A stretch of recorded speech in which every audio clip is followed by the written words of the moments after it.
Kia ora no tātou. Kia ora tātou e tau nei. I runa i te kaupapa. E whakarauika nei tātou kai roto i tēnei whare. Kai aku pāpā, rere ata, e tame. Ko te nui nā me ki o Ngāti Whātua, o nā mana whenua, kai pipitea, kai te tini keke rā nei.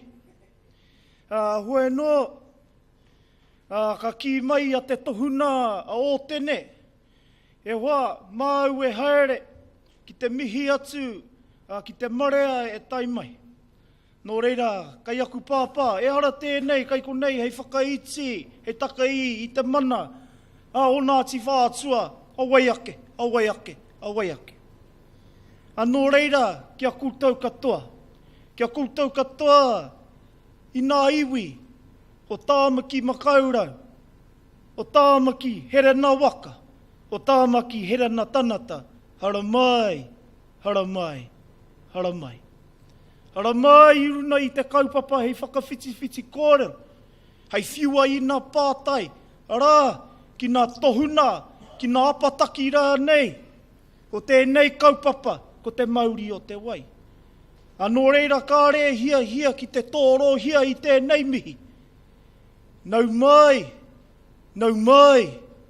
hara mai rā, tēnā koutou, haumi e, ui e, tā e kiwe. I mua i taku mutuna e te pāpā rere ata.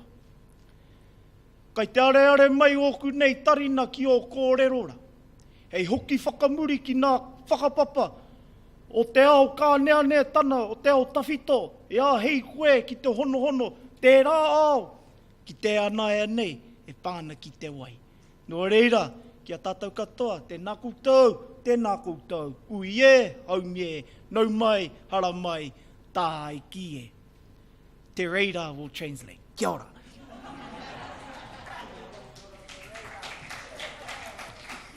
Kia ora. Kia ora koutou katoa. Thank you, Richard. Essentially, for those of you who aren't fluent in reo, essentially what Richard said was, g'day you fellas, welcome. On behalf of Ngāti Whātua, of whom there are only 3 currently left in Auckland, the rest are down at that beautiful cultural celebration in Wellington at the Cake Tin.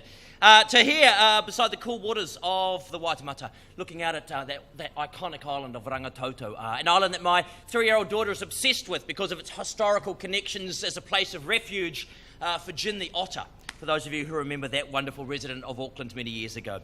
For those of you who don't know me, kia ora, ko te reira, taka wingawa, ko Ngāti Pākehā aho. Like many of you here in Auckland, I am an immigrant, tāmaki makaura, originally from the Waikato, wedged in between Lake Waikare and the Waikato River, which back when I grew up with it was not going to be a source of drinking water for Auckland. If you'd said it at that stage, we would have found that the funniest thing we had ever heard, and I probably would not have moved to Auckland.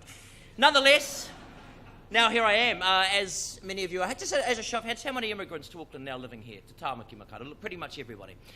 For me now, I now recognise my maunga Waitarua. I look out of my window at the beautiful rainforest that is the Waitakere Ranges, and I'm wedged in just beside my new river, ko Opunuku Te Awa. Beautiful little river out there. It winds in part of the twin streams in behind Corbins. I'm just, in terms of the water size, I'm just out of the flood catchment on there. Looked at that when I was wanting to land bank and subdivide the other day because, I'm in Auckland. And one of those great things, and it'd probably be a great example of the nature of this conversation we've had. I've lived there for nearly 12 or 15 years, and of course the locals would say, never floods here anymore, doesn't flood here anymore. They've changed it, they've fixed it. Sure enough, what did it do 2 years ago? Flooded up to there. That is the nature of water.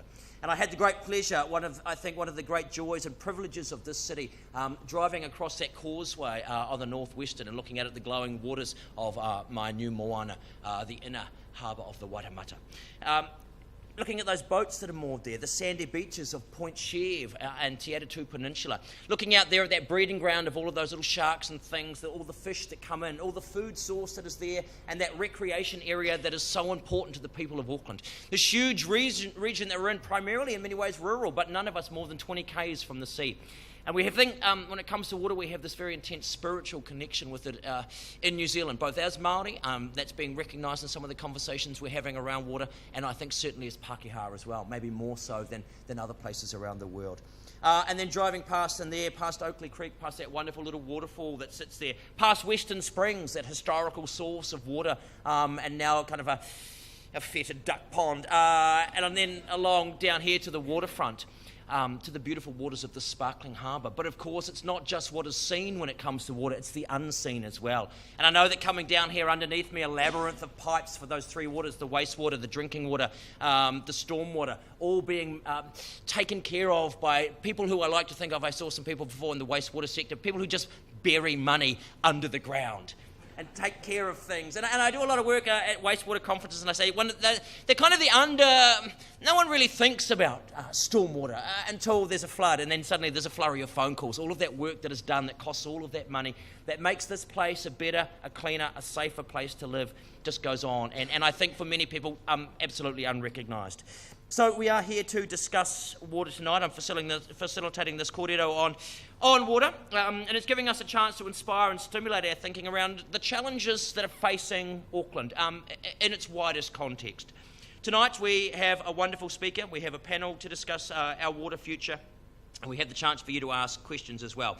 One of my favourite things as an MC, you've all found your way to this building here on the beautiful harbour. I'm not going to tell you how to leave. So in the unlikely event of an emergency, the exits are pretty clearly marked. Head back down the stairs. Depending on what the nature of the emergency is, if it's a fire, there are no shortage of wonderful bars along the waterfront that you can sit in and just have a quiet beer and think, we're not getting back in there.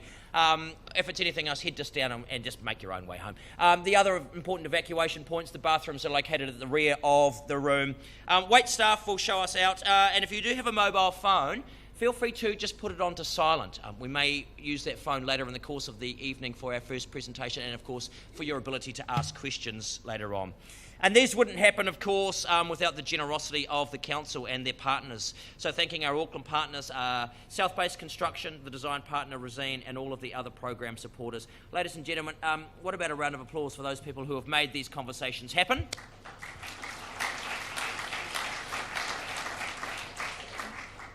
So the format for tonight, very simple. We're going to have a keynote presentation from Rariata Makiha, followed by a discussion with our panellists. We're going to open up the discussion as well to the floor. We're going to be using Slido. Just a show of hands, how many people have been to a conference and used Slido before? Some of you will be familiar with it. It's pretty simple. It's an interactive Q&A tool for audience questions. We'll show you how to use that. If you have a smartphone, we encourage you to visit slido.com. So it's at slido.com. Enter the event code, which is simply #water, and you can ask your question through that. We're going to look to get through as many of those questions as we can. You can also submit your question during the course of the evening from the floor, and I know there are people at home, kia ora to you. You are more than welcome, I think, to go onto that Slido and ask questions from the comfort of your lounge or your deck or your bus as you sit in transport thinking, geez, if only we'd invested in a bus lane on this particular section of the motorway, I could be home asking my question from the lounge. So, welcome to all of you. For those of you on social media, whatever platform that may be, you're also welcome to use the hashtag to tweet anything about this with the hashtag Auckland or AKL Conversations. We always try to ensure that Auckland Conversations are inclusive and accessible, so on-demand viewing of the event, that's happening now. A full transcript and captioning of this event and presentations are going to be available on the Auckland Conversations website in the next few days. All right, any questions? There's going to be no shortage of time for those later on. So, tonight's conversation. Water quality is becoming an issue for Auckland, from believing that water was plentiful and free to now facing the impacts of water scarcity, poor water quality, and the effects of climate change. The question is, what can we do about it? I don't know about you, but even the very fact of the humidity that we're currently experiencing, Auckland is too wet as far as I'm concerned. And of course, if you've been following the news of the cyclone that may or may not be coming down here, I know there's a lot of professionals in the industry who've been looking at that, as well as people who will be attending all of the many functions around Auckland over the course of the next few days over the weekend. So a value-based approach connects the decisions around what matters most. When we talk about values, we're describing what is important to us. And those values, of course, differ for everybody, but they're the deep connections that we have between water, the environment, and of course people. We all have a responsibility and an interest in working together to ensure that decisions around our water future are made and not deferring the problem for future generations to resolve. So looking beyond that kind of 3-year election cycle and looking forward to those decisions that will affect people in 10, in 15, in 20 years' time. And there are some very big decisions to be made. And there are obviously different ideas on how we protect and enhance Te Māori o Te Wai. And we believe that this is an exciting space for discussion and collaboration. So tonight, we aim to start a conversation about how we change the way we think about and value one of our most precious resources, water. And you've only had to live without water for any period of time, even the few short hours that Watercare has the water turned off to fix an outage in your street, or indeed if you've travelled anywhere in the world to know just how precious water is. I was thinking about it the other day. I was filling a watering can, I turned on a tap, and I just marvelled. I was with my little 3-year-old, and I was trying to explain to her how precious this gift of relatively free, pure water coming out of a tap is. We take it for granted. A lot of people growing up in a city will never, particularly Auckland, will never have experienced water shortfalls in a way. They turn a tap on, water comes out, they flush the toilet, it goes away again. For that tiny little bit in the middle, they know nothing of the sort of the infrastructure and the expense and the work on either side of that little moment in their time. For those of you who live in rural catchments, you'll know at this time of the year there's very good money to be made in hauling water in tankers to fill people's tanks. People have got their gardens deciding whether or not, my neighbour deciding whether or not as a pensioner she'll put water onto her garden or not. These are all little things that we all have to think about in this water debate. So, to set the scene, ladies and gentlemen, I would like to introduce our first speaker. Reriata Makiha is a Māori astrologer, a renowned Māori astrologer, one of the leading authorities on the Maramataka, the Māori lunar calendar. For anyone who's seen that incredible moon that came up the other day, it was just, I came back from the airport. I'd been down in Invercargill where there was pleasant rain and relatively cool temperatures, and flew back into Auckland, and there was that incredible moon rising over the city. He is currently conducting research on how to determine the phases of the Māori lunar calendar with Auckland University and how Māori in past managed their lives and tasks in accordance with Maramataka, including the fishing, the planting, the harvesting, all of course dependent on the lunar cycle and other signs within nature.